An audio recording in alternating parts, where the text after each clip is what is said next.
va démarrer dans 1 minute. On attend qu'il y ait encore un peu de personnes qui nous rejoignent et ensuite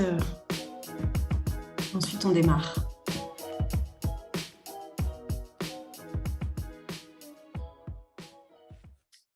On va démarrer tout doucement. Il y a plein de gens qui nous rejoignent. Hop.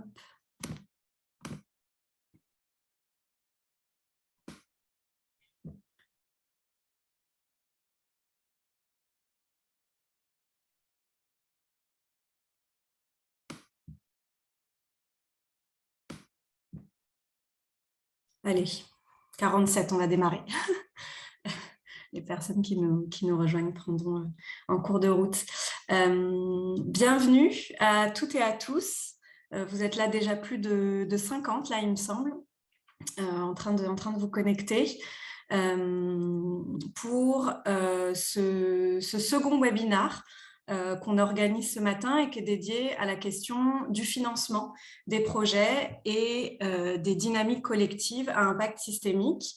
Il y a Anaïs qui est ici avec moi ce matin qui va m'aider et m'assister à la technique. On peut passer Salut Anaïs, on peut passer le slide après.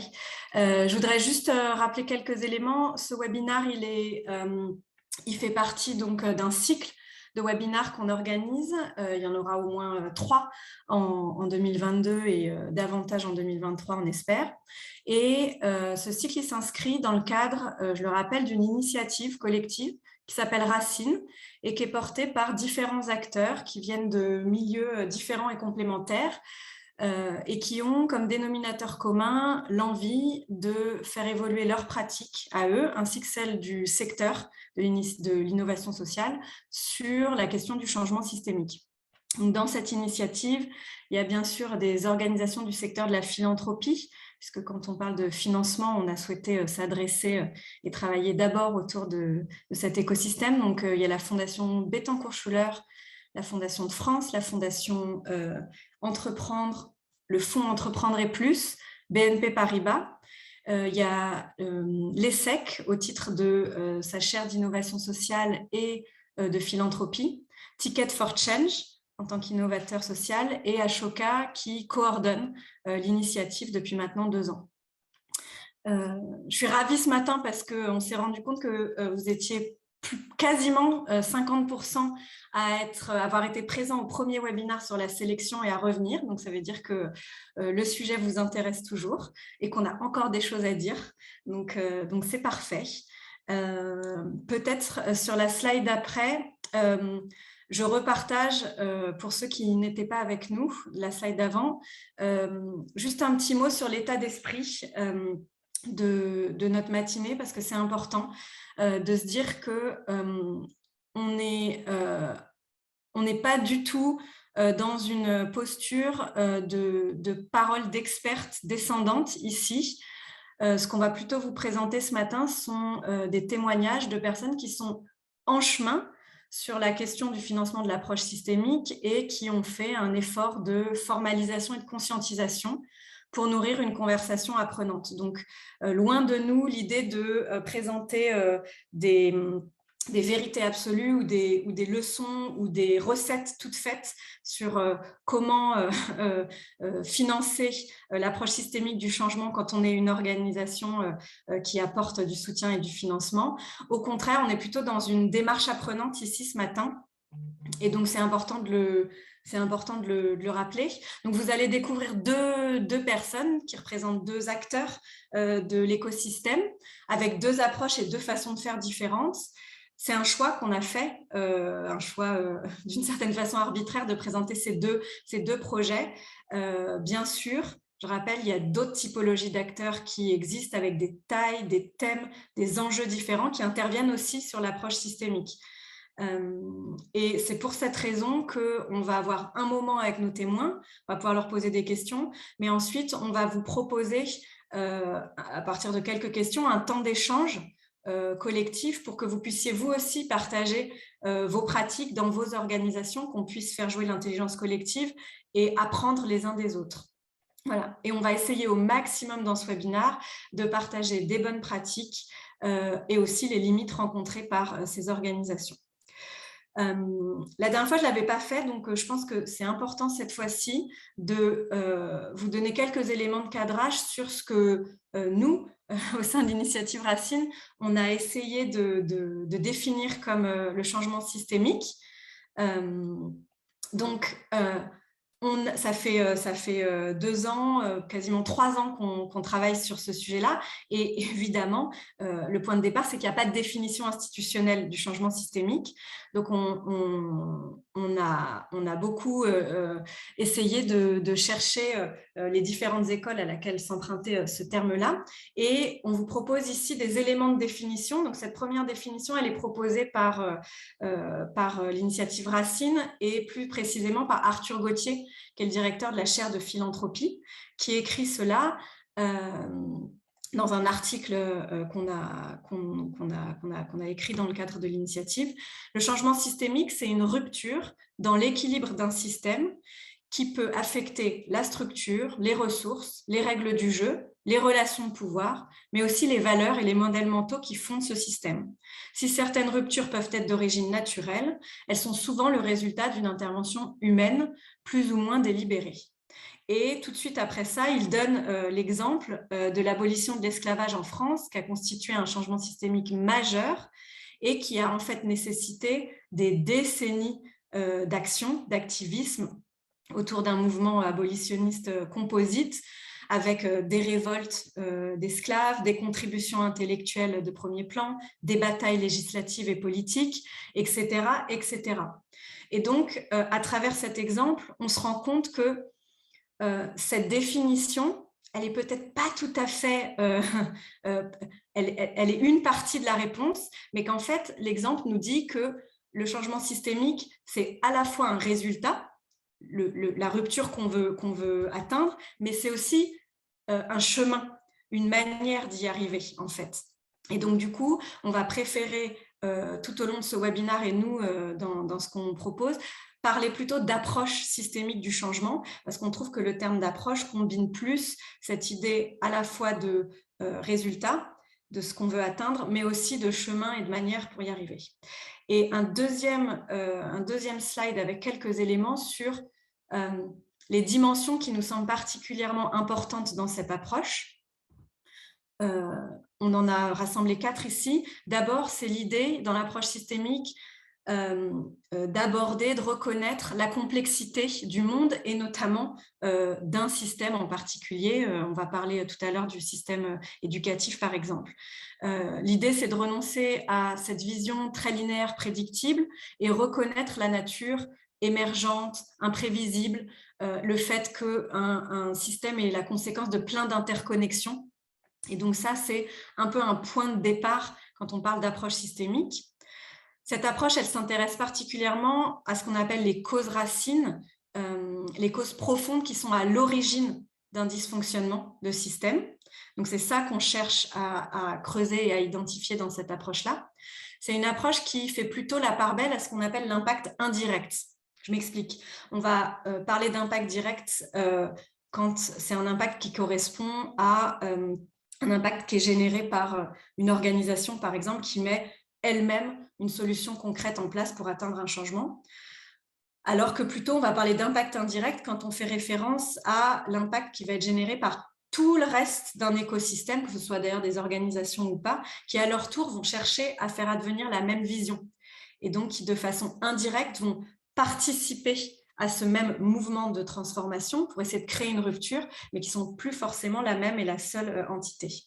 Et enfin, corrélé à ça, ça va nécessiter d'adopter une nouvelle forme de leadership tout à fait caractérisée par l'ouverture et la collaboration, puisqu'on veut on veut faire bouger les choses ensemble, et donc on ne le fait plus seul et on ne le fait pas contre. Et ça, on va beaucoup en parler dans la suite. Voilà, c'est très rapide. Vous pouvez dès maintenant ajouter vos questions. N'hésitez pas dans le chat et on aura un moment pour les prendre. On pourra aussi discuter de ces éléments de définition. Je vais donner la parole à nos intervenantes.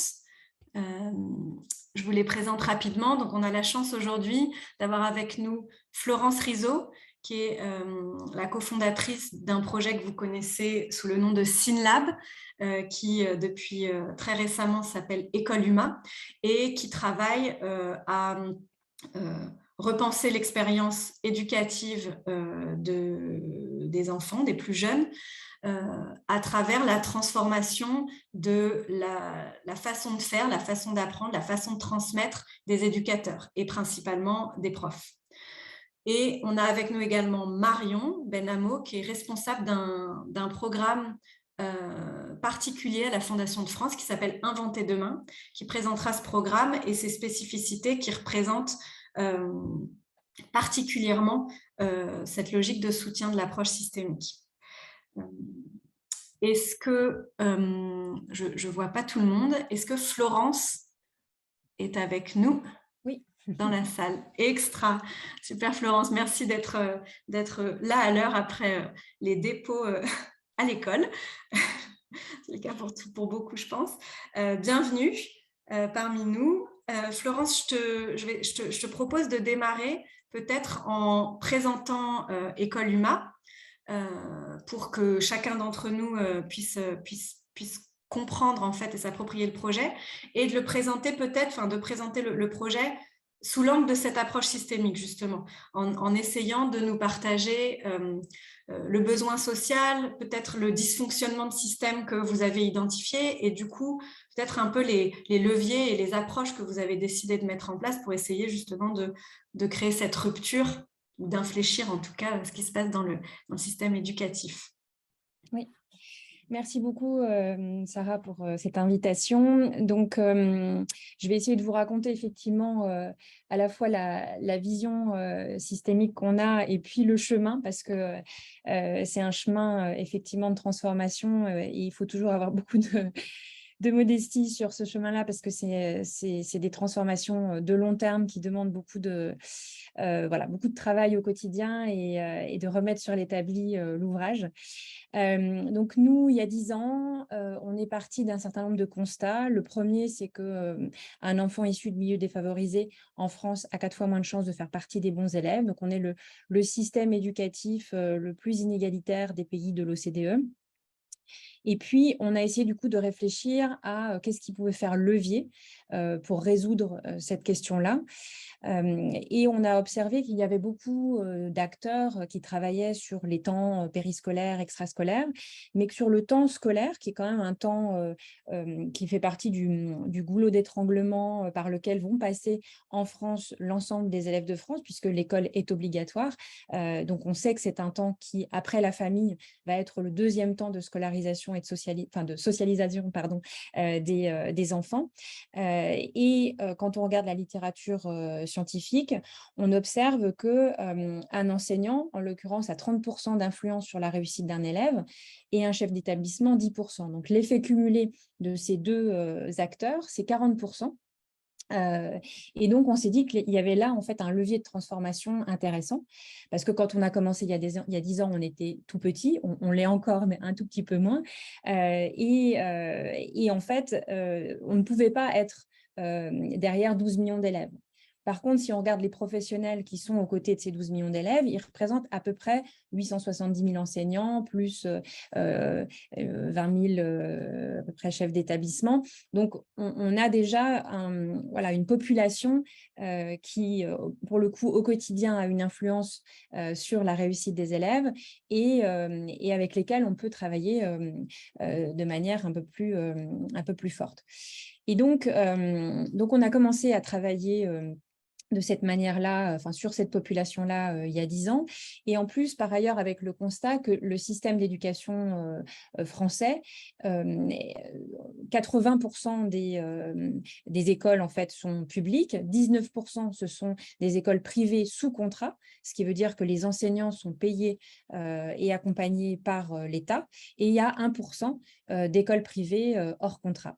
Donc, ça veut dire que 99% des enseignants sont payés et accompagnés par l'État.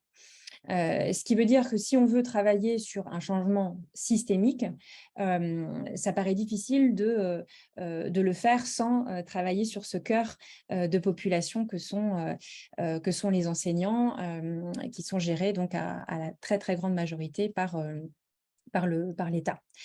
Et donc, on a travaillé en fait d'abord en présentiel pendant 5 ans pour comprendre, apprendre, écouter quels étaient les besoins, qu'est-ce qu'on pouvait apporter et vraiment construire avec les acteurs de terrain.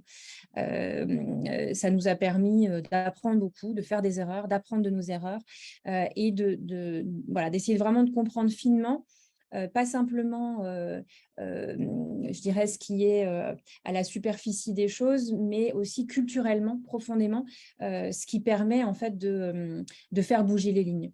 Parce que quand on regarde un système, enfin, derrière, il y a une question de levier. Donc, sur quel levier on va appuyer pour faire bouger les lignes. Donc, dans le monde anglo-saxon, on parle de tipping point, enfin, comment on essaye d'atteindre cet effet de levier qui va permettre de faire voilà, bouger les choses.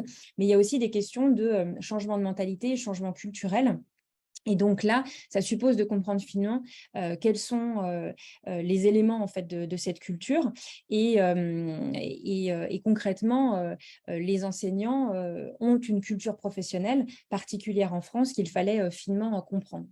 Et on a créé, donc très opérationnellement, en 2017, il y a 5 ans, une plateforme numérique qui s'appelle Être prof. Donc, on a vraiment fait une bascule, pour le coup, du présentiel vers le numérique, avec l'idée de passer à l'échelle ce qu'on avait expérimenté et malaxé comme matière pendant les 5 premières années.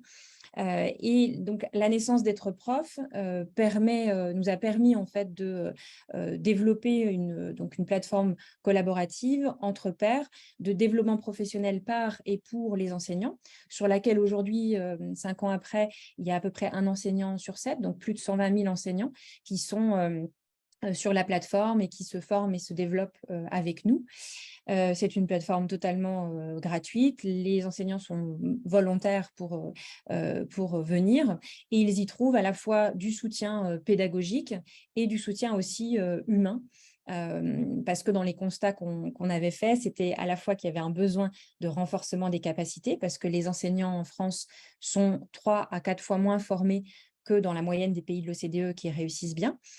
Donc, ça veut dire qu'il y a un sous-investissement structurel dans la formation continue parce que l'État, en fait, a investi pendant des années plutôt sur la formation initiale, c'est-à-dire sur l'accompagnement du flux entrant qui représente à peu près 15 à 20 000 nouveaux enseignants chaque année.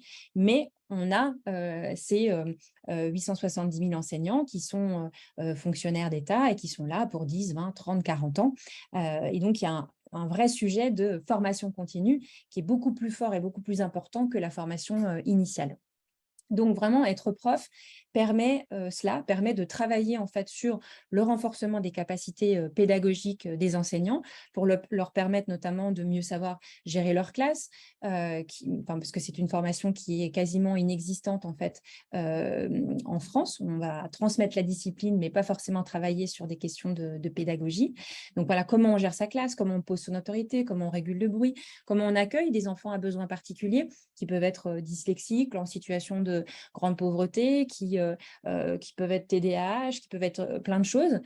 Comment dans une classe, alors que je suis une seule personne, un enseignant, je peux accueillir 20, 25, 30 élèves qui ont toutes et tous des besoins particuliers. Donc, le challenge d'un enseignant, c'est à la fois de créer du commun pour l'ensemble de ces 25 ou 30 élèves et en même temps créer du particulier, c'est-à-dire accueillir chacun dans sa singularité. Et ça, c'est extrêmement difficile. Ça demande beaucoup d'expérience, de maturité et de professionnalisme pour réussir à différencier sa pédagogie et à faire les deux, du commun et du particulier. Donc, on essaye de les accompagner sur tout cela.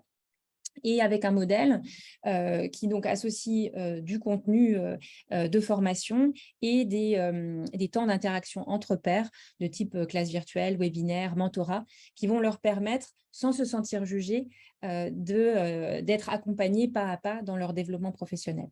Et pour nous, c'était hyper important de créer un espace de confiance un tout petit peu à côté de l'institution, non pas pour critiquer et dézinguer le système d'éducation tel qu'il est aujourd'hui, mais pour montrer qu'il est possible de faire fonctionner autrement un système d'accompagnement et de formation et leur donner un espace sécurisé d'échange, de dialogue, de formation dans lequel ils ne seront pas jugés ni par leurs inspecteurs, ni par personne, et où ils pourront se développer. Parce que pour se développer, il faut être capable de dire ce qu'on sait faire, mais aussi ce qu'on sait moins bien faire. Et si on n'est pas en confiance, on a du mal à dire ce qu'on ne sait pas faire.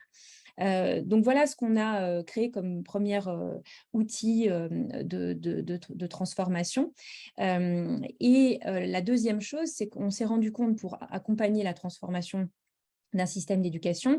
Il y a à la fois bien sûr les enseignants qui ont une influence déterminante, on l'a dit, sur la classe, mais il y a aussi le chef d'établissement.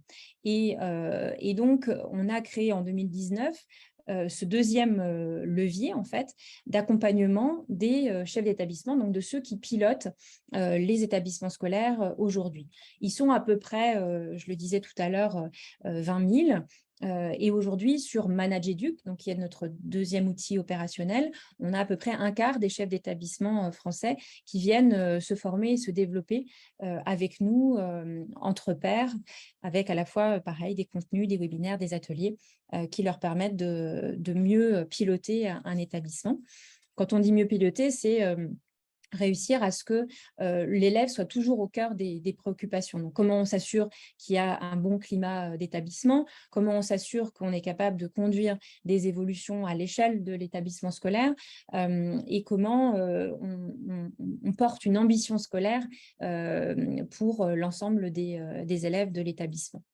Donc, voilà, on a cheminé comme ça ces 10 dernières années et aujourd'hui, pour continuer sur cette vision systémique, l'idée, c'est qu'il faut accompagner donc individuellement ces agents de ce système, c'est-à-dire les enseignants, les chefs d'établissement, mais il faut aussi que ces agents-là puissent travailler ensemble de manière collaborative à l'échelle de chaque unité qui compose le système.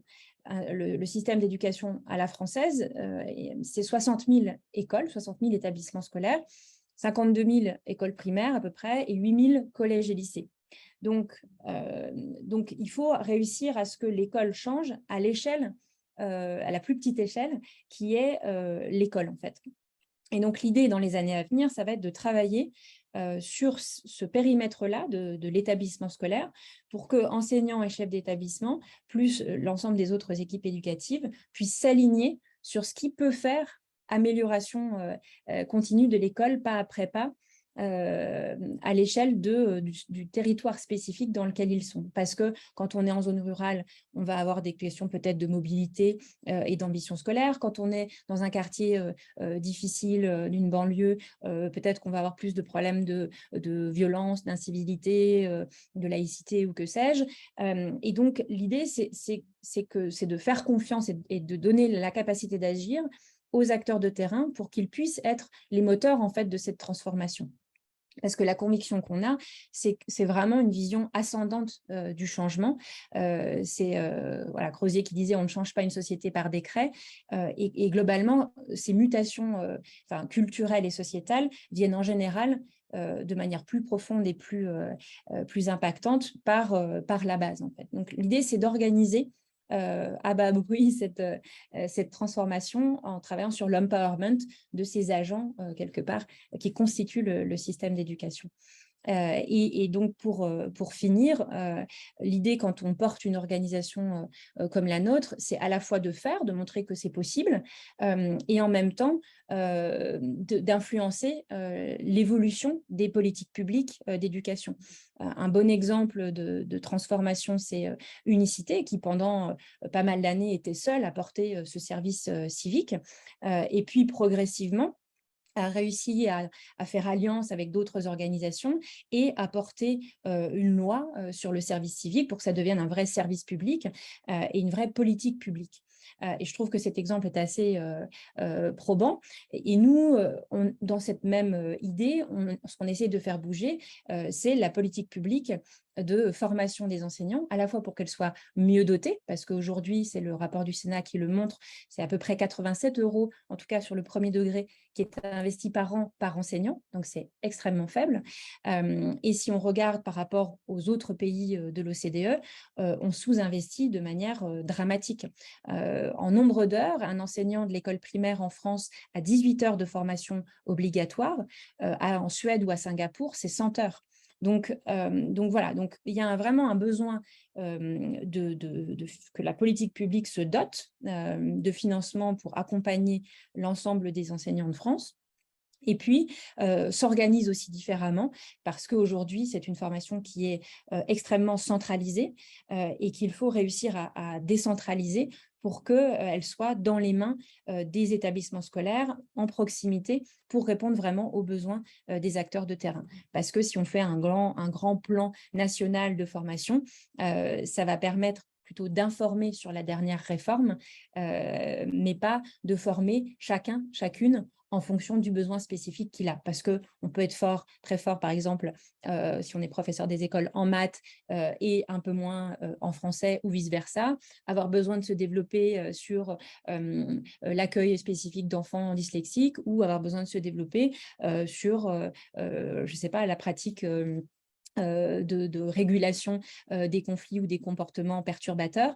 Donc voilà, l'enjeu, c'est là aussi de différencier et d'apporter à chaque personne ce dont il ou elle a besoin pour s'améliorer et augmenter, in fine, la qualité et l'équité du système d'éducation.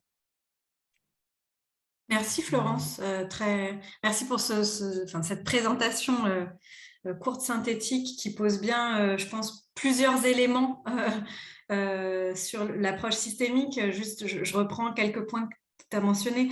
Tu parles effectivement d'effet levier, de tipping point, mais aussi de besoin de comprendre la culture, les éléments culturels pour pouvoir avoir un effet dessus. D'une certaine manière, ces effets de levier, sans avoir dit le mot, sont des leviers indirects pour toucher en fait une cible finale. Vous avez décidé de vous attaquer pour toucher l'éducation des enfants à une cible un peu indirecte, qui sont ces profs. Je retiens aussi la question des sous-systèmes à l'intérieur du système, notamment à l'échelle territoriale. C'est intéressant parce que quand on s'attaque à un méga système comme l'éducation, après, effectivement, il y a la question de qu'est-ce qu'on va prioriser dans un grand système comme celui-là. Et puis, bien sûr, en termes de stratégie, la question de l'influence des politiques publiques qui arrive peut-être dans un second temps dans une stratégie d'organisation une fois que l'organisation, comme tu l'as expliqué, a pu faire ses preuves. Donc, merci pour ce premier partage. En miroir, je vais accueillir Marion. Bonjour Marion, ça y est, je te vois. Est-ce que tu peux te présenter et présenter la Fondation de France s'il y a encore besoin de la présenter? Alors, me présenter, donc Marion Benamo, je travaille à la Fondation de France depuis une dizaine d'années. J'ai la chance depuis 2 ans d'avoir la possibilité de monter une expérimentation qui s'appelle Inventer demain, qui a 2 pieds, un pied de soutien et d'accompagnement à des acteurs clés de changement et un autre pied de soutien à des démarches territoriales de coopération d'acteurs sur des problématiques spécifiques de territoire. La Fondation de France, je vais la présenter quand même. Je suis certain que tout le monde n'est pas exactement en tête ce que nous faisons. Notre objectif, c'est d'accompagner tous les philanthropes qui veulent agir pour l'intérêt général et avec pour mission de transformer ces envies d'agir de philanthropes en actions concrètes dans tous les domaines de l'intérêt général. Pour ça, notre travail, c'est d'identifier les meilleurs leviers et les meilleurs projets qui vont apporter des réponses aux besoins d'une société fragmentée et d'un monde qui connaît des mutations qui s'accélèrent, que ce soit l'environnement, la biodiversité, le numérique, etc. Aujourd'hui, c'est 400 000 donateurs qui nous font confiance et plus de 900 particuliers, groupes de personnes, entreprises qui ont souhaité créer leur fondation à la Fondation de France. Tous ensemble, ça nous conduit chaque année à financer environ 10 000 initiatives.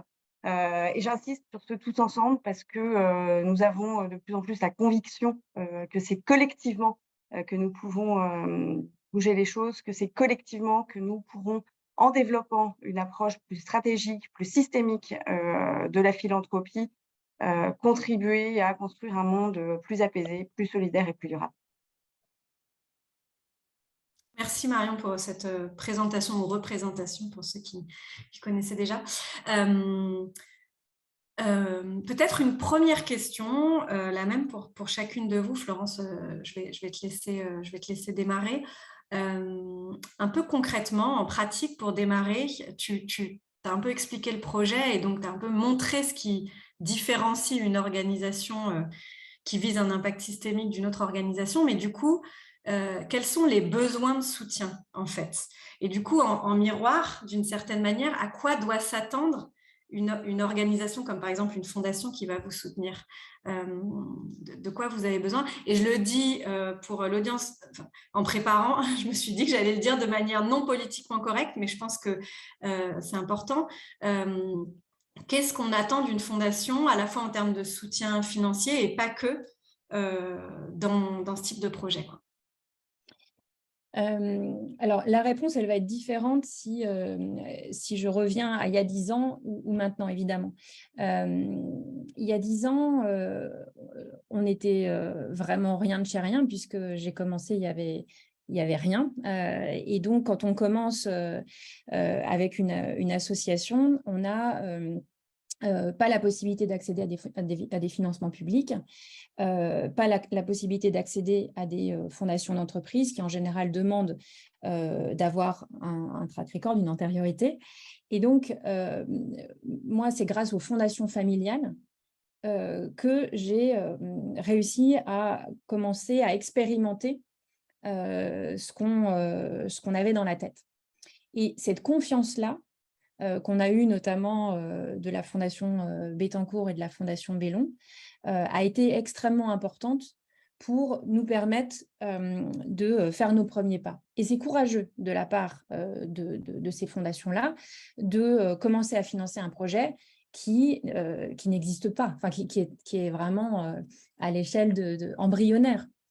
Et donc, voilà, je trouve qu'il y a une première étape dans laquelle on a besoin de fondations courageuses qui ont l'audace en fait de soutenir des projets qui sont encore embryonnaires et de faire confiance pour nous donner la possibilité de commencer en fait. Et donc ça, c'est extrêmement précieux. Et après, il y a différentes étapes en fait de maturité d'une organisation. On sait que le seuil des 3 ans est un seuil difficile, et donc on a besoin à la fois d'organisations qui soutiennent comme ça des projets émergents, et en même temps on a besoin d'organisations, de fondations qui vont arriver à d'autres étapes de maturité du projet pour aider à passer à l'étape d'après.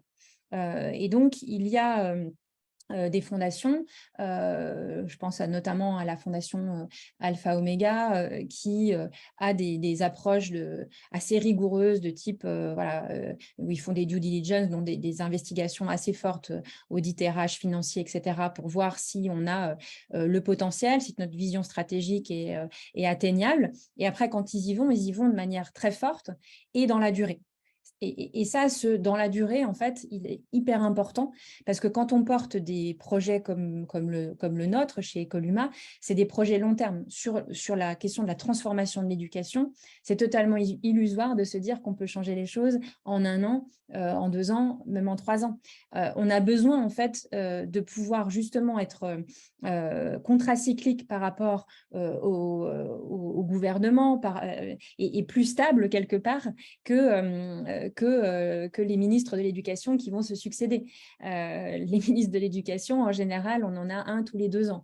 Le dernier a duré de manière incroyable quasiment 5 ans, mais globalement, les politiques publiques sont pilotées dans le monde de l'éducation par un ministre qui change tous les 2 ans. Nous, acteurs de la société civile, on a besoin d'être là pour 10, 20, 30 ans et porter ces transformations sur le long terme. Être une vigie et un aiguillon de l'évolution du système, et avec la vision que, en tout cas c'est la mienne, que les services publics s'enrichissent d'une complémentarité avec des acteurs de la société civile. Et donc que si on veut inventer ces services publics de demain, il faut des financeurs qui ont voilà, à la fois ce courage, cette audace et cette capacité à durer avec nous pour qu'on continue à être à la fois l'aiguillon et la vigie de cette évolution d'un système d'éducation. Et donc, voilà, je dirais qu'à chaque niveau de maturité, la place des fondations va être différente. Et si on imagine donc les fondations comme ayant un rôle de soutien voilà, de l'innovation et de l'invention de ces services publics de demain, ce qui est hyper intéressant, c'est de se dire que les fondations sont une sorte de R&D citoyenne avec les acteurs associatifs de cette évolution en fait, des services publics. Et donc avec l'idée que demain, une partie de ce qu'on fait soit repris, en fait, y compris financièrement, par le système d'éducation. Aujourd'hui, on est à 70% soutenu par la philanthropie, 20% par des investissements de l'État, des programmes d'investissement d'avenir qui sont rattachés au Premier ministre et opérés par la Banque des Territoires, et 10% par des acteurs de terrain, établissements scolaires, académies. Donc aujourd'hui, il y a une petite part de contribution du système, mais j'espère qu'elle sera un peu plus importante demain, non pas pour diminuer, je veux dire arbitrairement la part des fondations, mais se dire que ces fondations, elles ont une place pour nous aider à pousser toujours plus loin et à ce que cette R&D qu'on porte en fait de manière très concrète puisse demain à la fois influencer l'évolution du système et être repris en partie, y compris financièrement, par le système lui-même. Oui, très clair, merci. Tu n'as pas mentionné le terme, mais je pense que ce que je retiens au début, tu parlais d'audace, de confiance. Il y a peut-être cet enjeu de prise de risque au départ avec vous, parce que ça peut être perçu effectivement comme un risque. Tu parles de long terme, d'être ensemble dans la durée. Tu parles d'un rôle de R&D citoyenne. Merci pour tout ça. Est-ce que Marion, toi, avec ta casquette à la Fondation de France et en particulier sur ce programme Inventer demain, en miroir, en fait, comment une fondation voilà, comprend ses besoins et peut y répondre à ses besoins de projets systémiques? Nous, c'est vrai qu'on part dans toutes nos activités sur 50 années d'expérience, 50 années au cours desquelles la philanthropie a évolué et on a vu ces évolutions, ce qui veut dire que nous aussi, on se situe dans le temps long pour toutes nos interventions, un peu comme l'ensemble de ces innovateurs sociaux qui évoluent au fil des années, qui ont des besoins, préoccupations différentes. Alors, dans la période plus récente, nous, la période du Covid, hein, qui a entraîné une mobilisation sans précédent des citoyens, du monde associatif, on a pu percevoir, ça a accéléré des constats qu'on avait de certaines limites de la philanthropie et de ses méthodes, la pratique des appels à projets qui oblige les porteurs de projets à se tordre pour rentrer dans des cases, répondre à des critères qui ne sont pas forcément les leurs. On a pris en considération aussi les silos thématiques trop souvent pratiqués dans notre secteur. Tu parlais de complexité du monde, Sarah, en introduction, qui empêche de tenir compte de cette complexité du monde et des réponses à apporter. On a pris constat aussi du peu de stratégies collectives d'impact dans le monde de la philanthropie, où on a tendance à travailler chacun de notre côté. Et puis, on a pris conscience aussi de la distance qui pouvait exister entre des financeurs et des associations. Moi, quand je suis arrivée il y a une dizaine d'années à la Fondation de France, j'ai caricaturé un petit peu, mais pas tant que ça. On me disait, les associations, on les finance, mais on reste à distance. Ne créons pas de proximité plus particulière. Et tout ça nécessite de bouger. Tout le monde en a conscience. Et donc, on s'est appuyé sur ces constats des fragilités, des faiblesses du secteur, mais aussi sur les opportunités que la crise du Covid avait ouvertes. Parmi ces opportunités, je ne vais pas en faire une liste longue comme le bras, mais il y a tout d'abord l'interdépendance des causes qui a été extrêmement clarifiée, ouverte au monde, avec cette maladie, ses origines peut-être environnementales, ses impacts sociaux, etc. Et puis, la nécessité pour répondre aux besoins de la société, de créer des alliances entre des personnes, entre des structures, des organisations d'univers différents, de créer la coopération entre des univers divers. Et c'est sur ces bases qu'on a souhaité expérimenter le programme Inventer demain, donc qui a été créé depuis 2 ans dans une logique d'approche plus systémique, une approche renouvelée de la philanthropie. Alors, je voudrais surtout pas qu'on entende que la philanthropie n'a pas pour objectif de répondre aux besoins immédiats. Oui, ça, on continue à l'affirmer, nous avons notre pleine légitimité à intervenir là où il y a des urgences, là où il y a des crises. Oui, ça, c'est quelque chose qu'il faut absolument maintenir. Mais cette philanthropie ne peut pas avoir un rôle uniquement de pansement.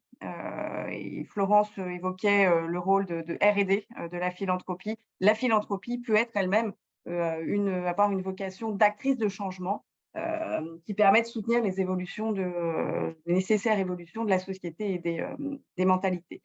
Alors, pour nous, je crois que la première chose qui a été importante dans ces nouvelles pratiques, ça a été d'assumer de faire des financements qui ne passent plus par appel à projet et qui soient des financements structurels et dans la durée des acteurs de l'intérêt général, parce que les innovateurs sociaux ont besoin d'être garantis, d'avoir la garantie de pouvoir se projeter sur le temps long, sur plusieurs années, dans la durée. Et on constate que les besoins vont largement au-delà de projets et des projets ponctuels que savent mener les associations, que les besoins peuvent aller aussi sur des endroits que nous finançons trop peu, des fonctions support, des missions de R&D, de communication, de développement des partenariats qui ne sont habituellement pas financés par les financeurs et en particulier par les fonds publics quand il s'agit d'innovation. Donc, cette logique de soutien structurel et en longue durée n'est pas celle qui prévaut majoritairement aujourd'hui parmi les financeurs publics et privés. Et à tel point, je dirais que quand on leur ouvre cette porte, on a des associations qui s'autocensurent. Moi, c'est quelque chose qui m'a sauté aux yeux ces derniers mois. Et j'ai un exemple récent d'une association avec qui je discutais cet été. Ça faisait déjà quelques semaines qu'on échangeait. Et j'avais très clairement expliqué que dans leur candidature, ils pouvaient proposer un budget sur 4 ans qu'on était prêt à soutenir pendant 4 ans. D'ailleurs, tout simplement, le budget prévisionnel dans le dossier de demande de subvention était sur 4 ans. Donc, le porteur de projet me dit oui, c'est entendu. Et lorsque je reçois son dossier, je vois une demande qui porte uniquement sur l'année en cours. Alors, je rappelle le directeur de l'association, je lui demande pourquoi il s'est limité à une année. Il me répond qu'il avait bien compris, qu'il se souvenait bien de la possibilité qui était ouverte, mais qu'il n'était tellement pas habitué qu'il n'avait pas osé et qu'il n'avait pas trop su comment faire pour assumer de demander sur le temps long. Donc, le changement d'habitude, là, il ne va pas de soi, il y a un effort à faire des deux côtés parce qu'il y a des pratiques qui sont tellement ancrées que ça bouscule tout le monde. Alors, les associations avec qui on expérimente ces soutiens structurels depuis donc 2 ans maintenant saluent, je pense, la liberté de manœuvre que cela leur donne. Ça leur permet de mieux travailler à fédérer leur réseau, des choses qui sont habituellement pas financées, de travailler à convaincre les décideurs de leur cause, des solutions qu'ils apportent, de tester des nouvelles méthodes, d'améliorer leurs pratiques, de faire de l'expérimentation dans l'innovation. Et voilà, je voulais vous lire 2 témoignages qui me semblent assez éclairants de cette relation que permet le financement en longue durée. 2 témoignages de porteurs de projets accompagnés dans le cadre du programme Acteurs Clés de Changement. Là, Thomas, qui anime un réseau de fermes qui permettent la réinsertion de personnes en fin de peine de prison. Thomas nous dit, quand on parle d'essaimage et de déploiement, on a besoin de temps. Si on est dans une logique de retour sur investissement rapide ou de retour chiffré, c'est compliqué d'innover ou d'expérimenter des choses. C'est important de ne pas avoir des exigences de résultats immédiats, car ça ne permet pas toujours d'aller au fond des choses. Nous, on perçoit qu'il y a un partenaire qui s'engage à nos côtés avec la capacité à accompagner une prise de risque.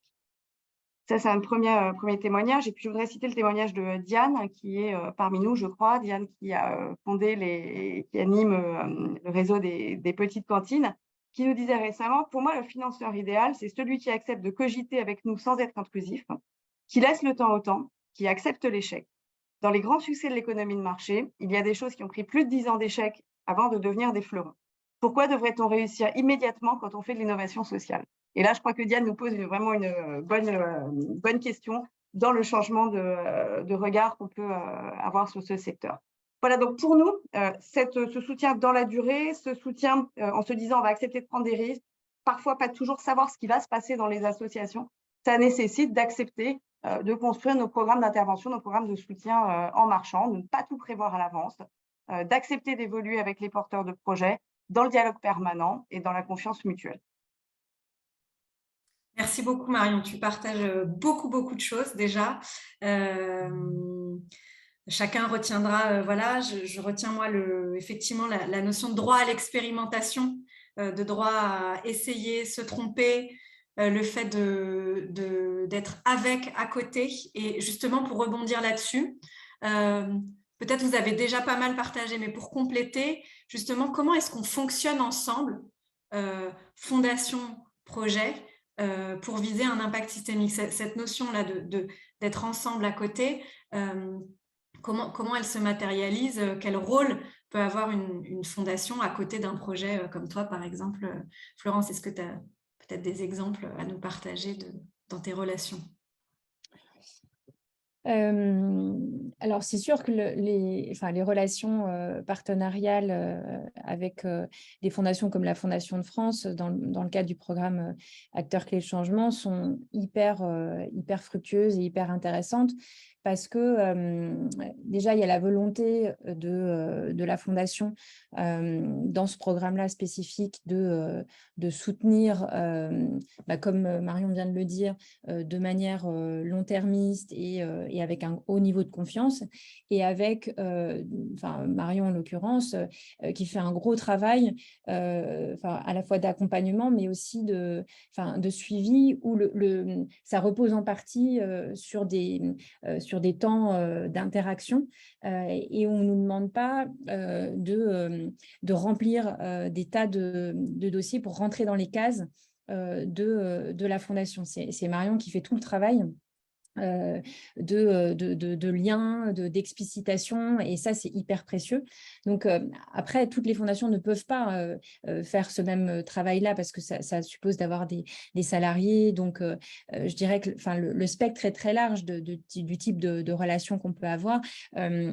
Parfois, voilà, certaines fondations n'ont pas du tout de salariés, donc évidemment, voilà, il n'y a pas forcément d'accompagnement associé. D'autres vont avoir besoin plutôt d'écrits. Et c'est plutôt la norme, je dirais, avec voilà, beaucoup d'écrits qui sont dans les cadres de la dite fondation. Et nous, c'est vrai que quand on se met du point de vue de l'entrepreneur social, rentrer dans toutes ces cases, parfois, c'est extrêmement chronophage.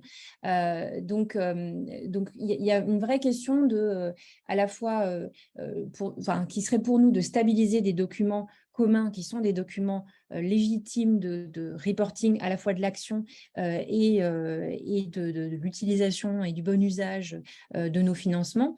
Et en même temps, est-ce que relationnellement, et je vois qu'il y a aussi Marie Pagningli de la Fondation Nilo ici, est-ce que par la relation des points réguliers, on peut bénéficier du regard stratégique et du soutien de la dite fondation pour avancer sans qu'on soit dans une inflation de production d'écrits, en fait.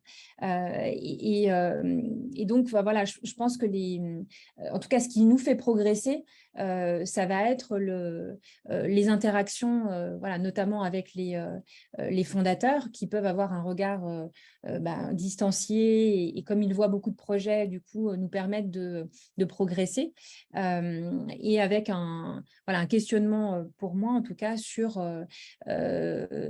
les exigences écrites que j'entends et qui sont tout à fait légitimes et en même temps qui pour nous peuvent parfois peser sur la structure.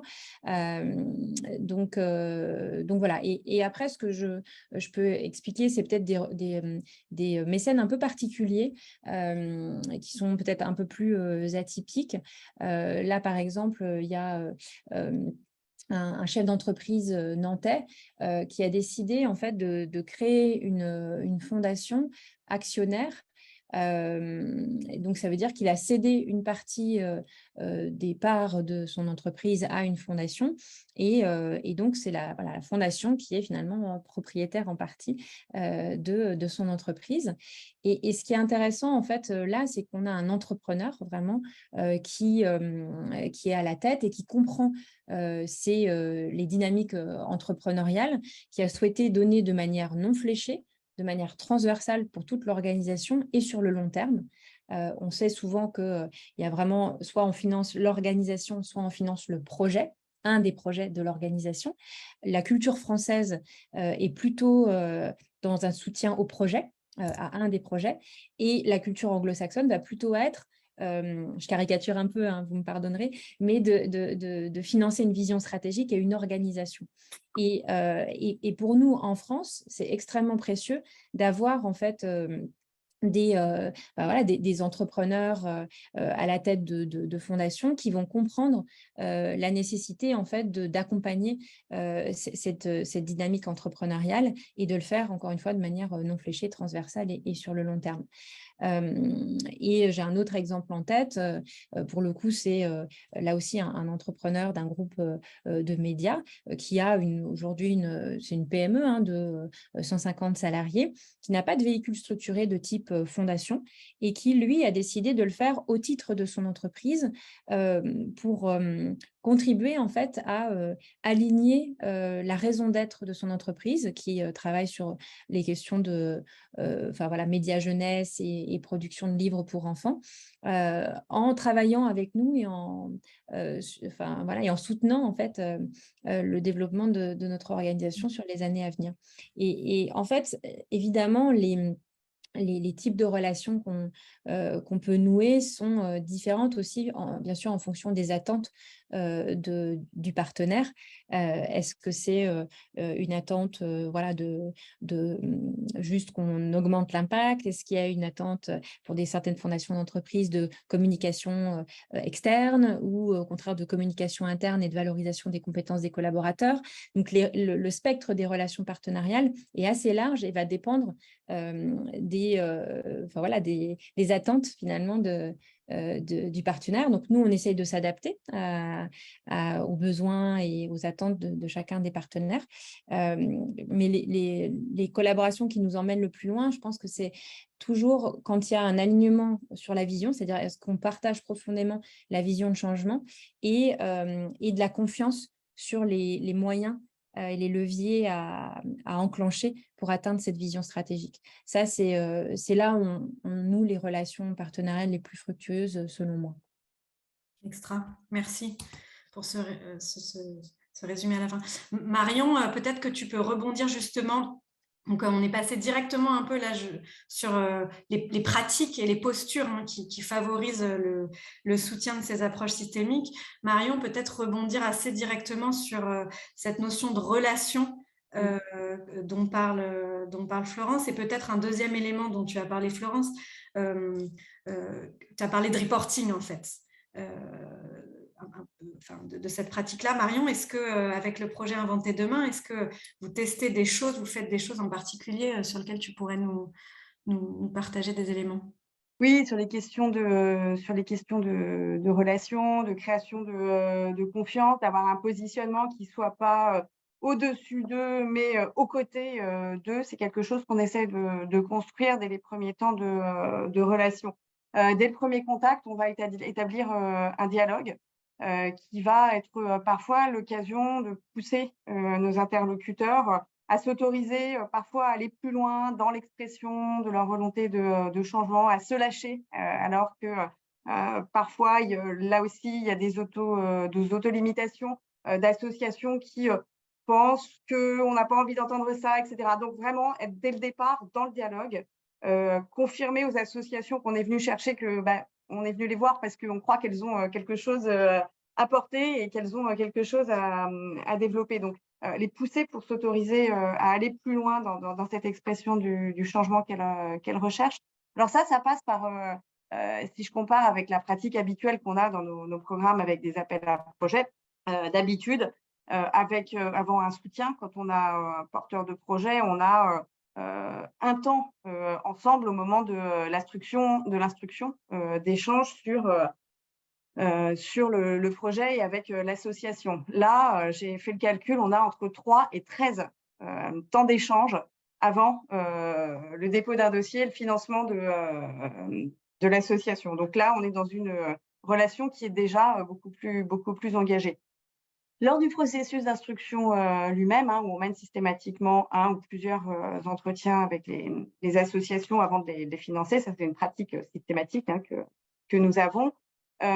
Habituellement, on a un instructeur qui intervient dans un dialogue un peu one-to-one avec l'association. Là, on a pour principe de faire intervenir au moins 3 personnes pour avoir à la fois un regard collectif sur ce que nous propose une association.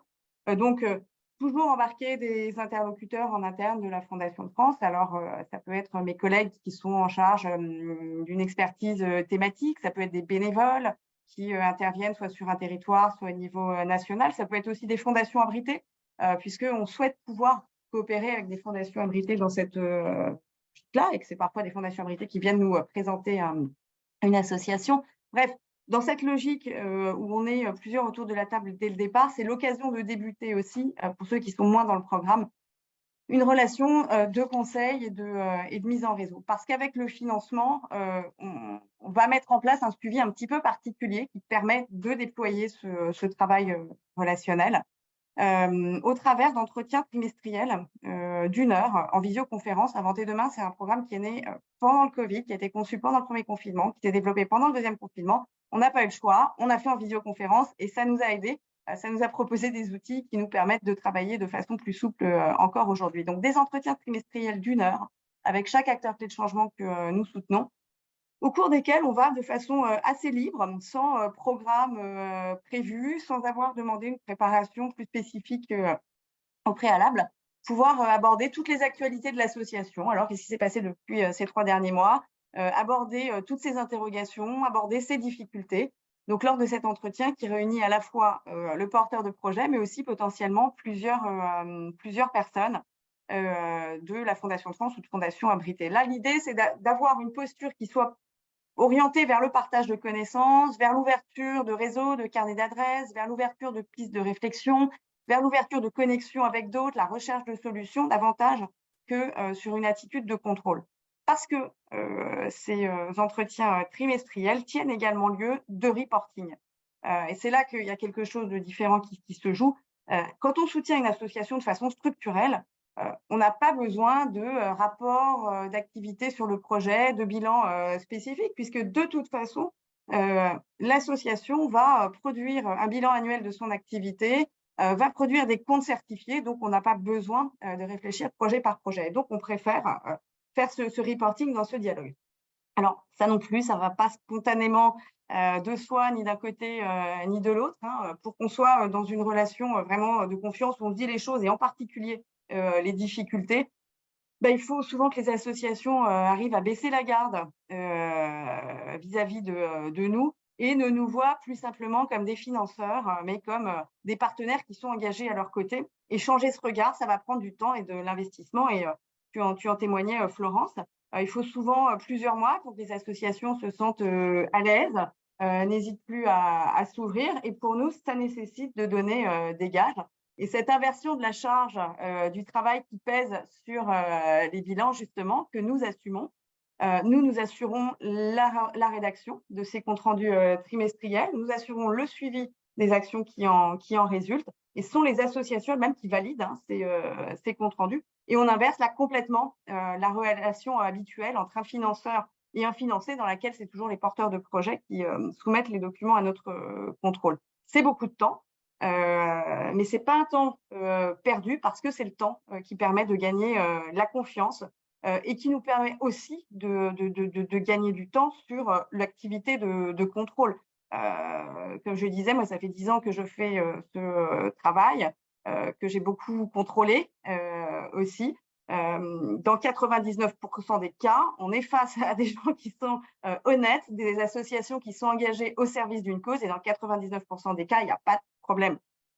Donc, c'est du temps à gagner sur ce travail de contrôle. Et puis, je dirais, en termes de suivi, en termes de travail d'évaluation qualitative, la rédaction de ces entretiens, c'est une documentation qui est extrêmement précieuse pour nous, qui offre un outil de suivi qui est très, très, très qualitatif, qui nous offre un récit qui est très différent des rapports d'activité habituels, une connaissance très fine des évolutions du travail que fournissent les associations. Et c'est quelque chose qui nous permet aussi d'établir des connexions avec d'autres structures, avec d'autres… voilà, c'est une discussion qui permet d'ouvrir des portes.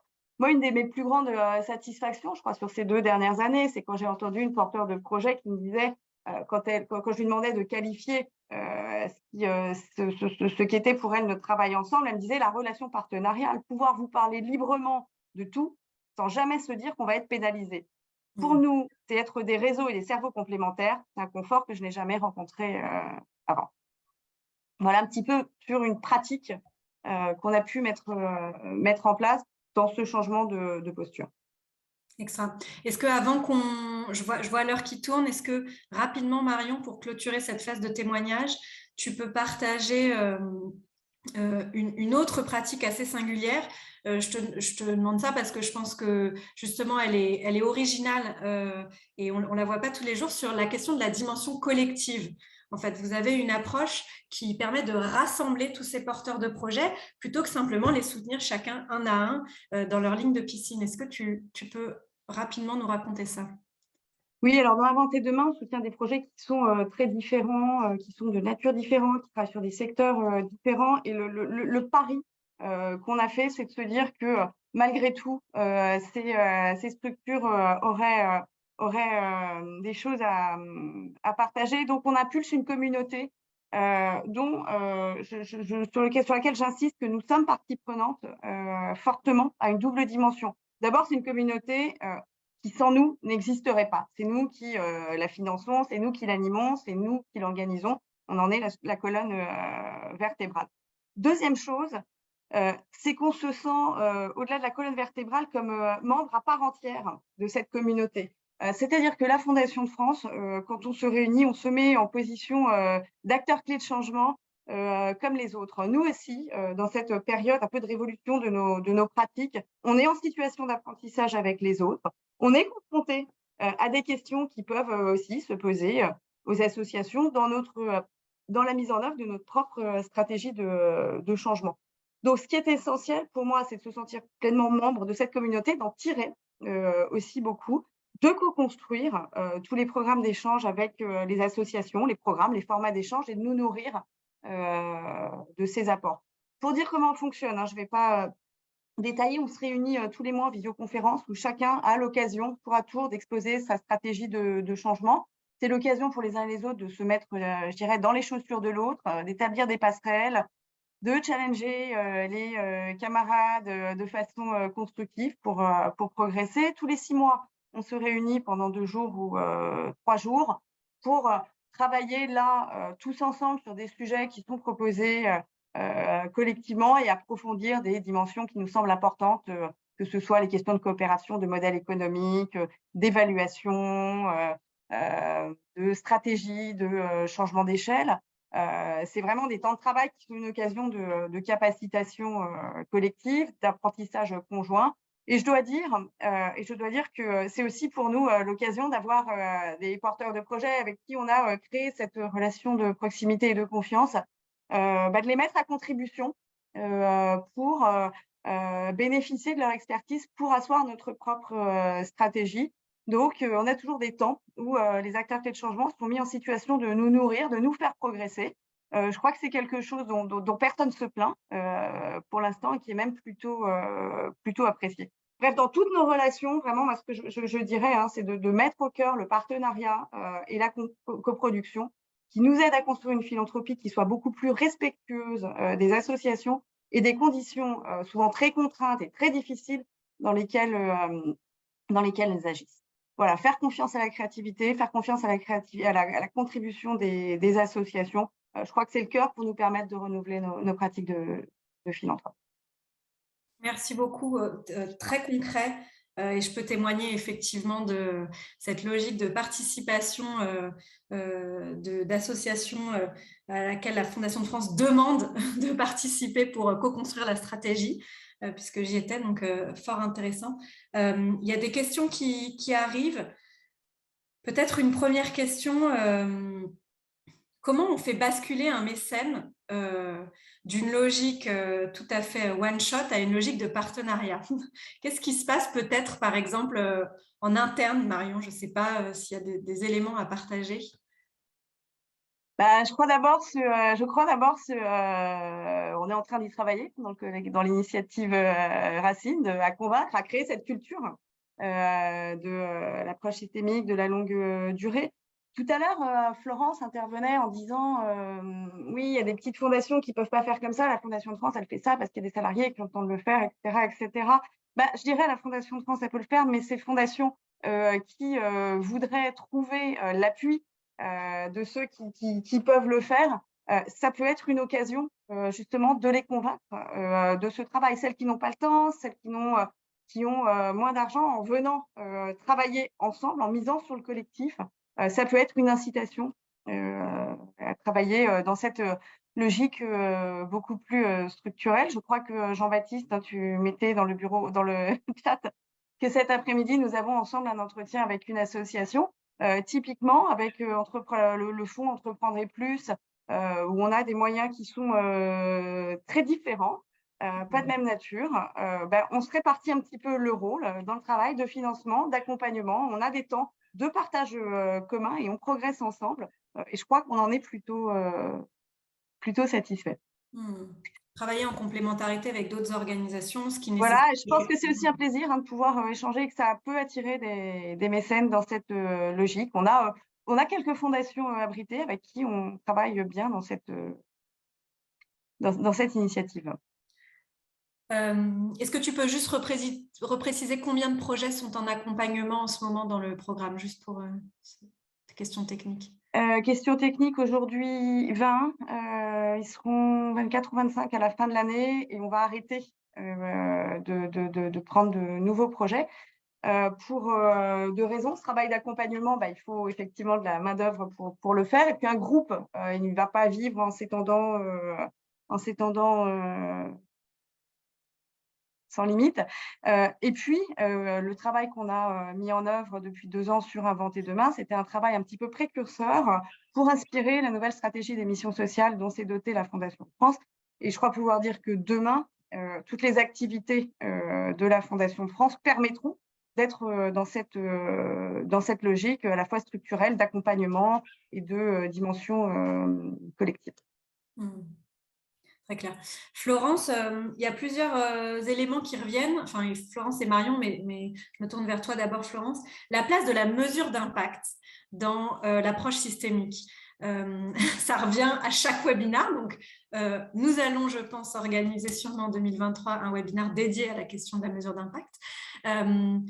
Qu'est-ce qui est différent? Enfin, voilà, j'élabore un peu sur la question, mais qu'est-ce qu'on regarde en fait en termes de mesure d'impact dans une approche dont tu l'as dit, qui est longue, sinueuse, qui passe par plein de phases de tests, d'expérimentation, de retour en arrière, d'avancée, etc. Quels sont les éléments clés de cette mesure? Déjà, ce que je voudrais dire, c'est que c'est un chemin là aussi, c'est-à-dire que on a, alors pour le coup dans notre organisation, intégré des capacités de recherche en interne depuis le début. Donc on a une chercheuse à temps plein hein, qui a un doctorat en sciences cognitives et avec laquelle on va avoir tout un travail de fourmi pour améliorer l'action. Et donc, vous savez, l'évaluation, on dit qu'il y a deux manières de regarder les choses, c'est improve ou prove. Enfin, est-ce qu'on fait ça pour améliorer l'action et pour prouver la validité de l'action à l'extérieur? Et je crois que le premier objectif, c'est déjà d'évaluer pour améliorer l'action. Et donc, quand on travaille avec Marine, en l'occurrence, puisque c'est comme ça qu'elle s'appelle, on va associer toujours un conseil scientifique indépendant pour être sûr qu'on ait une pluralité de regards et de disciplines scientifiques. Et on va faire des approches, on va mettre en place des approches qui sont assez rigoureuses scientifiquement, beaucoup plus que, je dirais, une évaluation de l'impact à vocation externe. Et ça nous a permis de comprendre sur Être Prof, par exemple, sur la dernière qu'on a faite. Ça a été 2 ans de travail, en fait, avec 2 groupes d'usagers qui n'avaient pas la même expérience sur la plateforme. Un groupe d'usagers qui revenait souvent, l'autre groupe qui était plutôt dans un persona à venir sur des temps d'interaction parce qu'ils étaient plus dans des personas sociaux. Et en fait, on a observé l'évolution de leur comportement sur 1 an et pour essayer de voir qu'est-ce que ça produisait comme effet chez eux et dans les éléments qu'on mettait en place, avait le plus d'impact sur eux, en fait. Et donc, toute cette démarche-là, de là, on en a tiré des éléments de décision stratégique, d'évolution de l'organisation, en fait. Et donc ça, pour moi, c'est dur, c'est long, c'est laborieux. C'est pas du tout, c'est parfois pas du tout sexy. Enfin, on va pas sortir juste un chiffre. Enfin, donc voilà. Donc il y a tout ce travail-là qui est long, qui peut être à la fois quantitatif et qualitatif. Et puis il y a des choses complémentaires qu'on peut faire à un moment T pour essayer d'expliquer l'impact qu'on souhaite avoir. Et là, je trouve qu'il y a des outils utiles de l'ordre déjà de poser une théorie du changement, c'est-à-dire d'expliciter qu'est-ce qu'on veut atteindre, quels sont les leviers pour atteindre ce qu'on veut atteindre, et du coup de poser des hypothèses extrêmement claires de ces leviers de transformation, et d'essayer de voir, effectivement, en interrogeant les bénéficiaires, si on est sur le bon chemin. Après, je dirais que ce qui est plus difficile à mesurer, ça va être, par exemple, un changement de loi. Là, typiquement, on a tout un travail auprès de l'Assemblée nationale parce qu'il y a le projet de loi de finances qui va être voté. C'est un travail de fourmi, de dépôt d'amendements, de soutenir tout un travail législatif. Je ne sais pas quand est-ce que ça va aboutir. Peut-être que ça aboutira en 2023, peut-être en 2024, peut-être en 2025, peut-être en 2000... J'en sais rien. Et ça, pour le coup, il faut qu'on le fasse parce que ça va changer la politique publique. Mais je dirais l'impact, ce sera quand la loi sera changée. Mais pour l'instant, c'est laborieux, c'est ingrat. Et ça rentre pas dans une grille d'évaluation, quoi. Voilà, je dirais qu'il y a des choses qu'on peut objectiver qualitativement, quantitativement, et puis il y a des choses qui sont plus difficilement atteignables dans le processus. Mais une fois qu'on atteint l'objectif, en l'occurrence le changement de la loi, là, l'impact est déterminant. Et quand tu parlais de l'abolition de l'esclavage, c'est un événement. Mais derrière, et en amont de cela, il y a eu des mouvements qui se sont mobilisés, il y a eu un travail sur le changement des consciences, changement culturel, enfin, ça a été extrêmement long. Et à un moment donné, tac, effectivement, on retient une date dans l'histoire qui est l'abolition de l'esclavage. Donc voilà, et donc sur les questions d'impact, on essaye de... Et ce que je voudrais dire aussi, c'est que là, dans l'idée de processus, c'est que parfois, il faut d'abord faire du quali, toute petite échelle, pour bien comprendre où est-ce qu'on a de la valeur ajoutée et où est-ce qu'on en a moins, et ensuite aller vers des méthodes plus quantitatives. Aujourd'hui, on entend beaucoup une montée d'envie d'évaluation avec ce qu'on appelle des études randomisées, donc avec un groupe test test, un groupe témoin, une mesure avant, une mesure après. Il faut savoir que ces études-là sont extrêmement coûteuses. Si on veut les faire bien, en tout cas dans le domaine éducatif, c'est 150 000 € juste l'étude. Et en fait, ça veut dire qu'il faut être en capacité de financer ce thermomètre. Et donc, il y a la question de voilà, quel thermomètre on utilise, ajusté à la maturité de l'action et pour servir l'amélioration de l'action. Enfin voilà, c'est très, très clair ce que tu partages, la notion de chemin. Hein. Vous avez une vision, vous voulez atteindre quelque chose à la toute fin, mais en fait, avant tout ça, il y a plein d'étapes. La notion de mesurer peut-être aussi des jalons, des petites victoires en chemin et de pas enfin voilà, la difficulté de mesurer un changement qui va prendre plus de temps que ça. Il est déjà 10 heures, donc on va devoir clôturer ici. Il y avait d'autres questions, donc ce qu'on vous propose, c'est de pouvoir échanger en dehors du webinaire.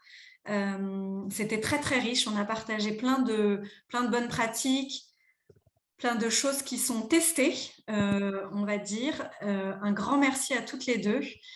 Pour celles et ceux qui sont encore là, j'aimerais juste vous demander, avant de partir, de partager une pépite dans le chat. Vous repartez avec quoi ce matin? S'il y a un élément que vous retenez, est-ce que vous pouvez nous le partager? Ça nous intéresse de savoir ce que vous avez retenu de tout ça. N'hésitez pas. Je ne sais pas combien de monde il reste encore par ici. Et juste un dernier petit mot pour vous dire qu'on essaye on est vraiment nous aussi dans un processus d'apprentissage sur ces webinaires. Là, on a vu que par exemple, on a passé beaucoup de temps sur les témoignages. On a besoin de vos retours. Donc, on a un mini questionnaire de 4 questions, promis pas plus, pour ceux qui veulent nous faire des retours, pour nous aider à l'améliorer. C'est très important. Alors, je vois des éléments, courage de prendre le temps, la confiance, la fondation est à côté et pas au-dessus. La notion de R&D, que tu as partagé, Florence, le faire ensemble, l'importance des alliances et de la coopération, l'inversion de la charge de travail, les questions de temps long, la prise de risque qui est inhérente au démarrage des projets, être un aiguillon et une vigie quand on est une fondation, la notion d'échec pour mieux réussir, qui est encore difficile parfois à accepter de chaque côté. Encore une fois, la notion de prise de risque qui revient. Merci beaucoup pour tous ces partages. Je pense que c'est un très bon résumé de tout ce qui a été partagé. Moins de contrôle aussi, plus de confiance, moins de contrôle. Le plaidoyer, très peu visible et financé, mais pourtant indispensable. Voilà. Reconnaître et accepter l'échec qui va nous permettre d'avoir des victoires après. Merci beaucoup à toutes et tous. Merci Florence, merci Marion. Le webinaire est enregistré et donc il vous sera envoyé. Vous pourrez le diffuser très largement dans vos organisations et à qui vous le souhaitez à la suite de ce temps-là. Je vous souhaite une bonne journée et à très bientôt.